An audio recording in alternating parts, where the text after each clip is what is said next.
Kodėl staigiai numetę svorį jautiesi vis dar nelaimingas? Ar žinojai, kad tyrimai rodo, žmonės laimėję loterijoje tampa laimingesni tik trumpam. Jų laimės koeficientas pakyla tik labai trumpam laikotarpiu. Iš pradžių jų laimės lygis pakilo aukštai, atrodo, kad gyvenimas apsivertė į gerąją pusę, tačiau netrukus ta kreivė krenta žemyn dar greičiau nei pakilo. Kodėl? Nes žmogus gavo rezultatą be proceso.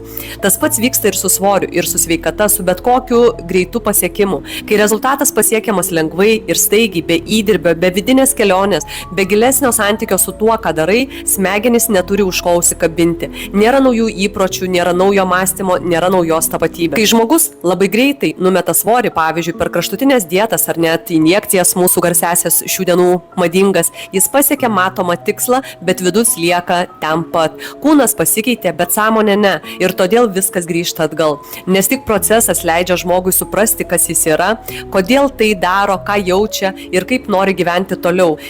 Procesas tai ne kliūtis kelyje į rezultatą, tai pats kelias. Jis formuoja mūsų charakterį, tvirtumą, kantrybę, suvokimą. Jis suteikia pasitenkinimą, kuris neišnyksta po savaitės ar mėnesio. Kai žmogus dalyvauja procese, jis auga, kai tik siekia rezultato, jis praranda ryšį su savimi.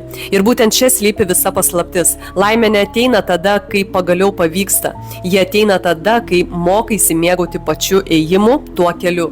Kai diena po dienos kuri save iš naujo.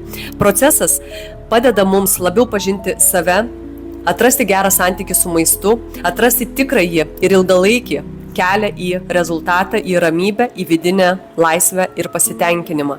Neieškok auksinių piliulių, auksinių dietų, nes ne jos yra tikrasis atsakymas. Ieškok kelio į save.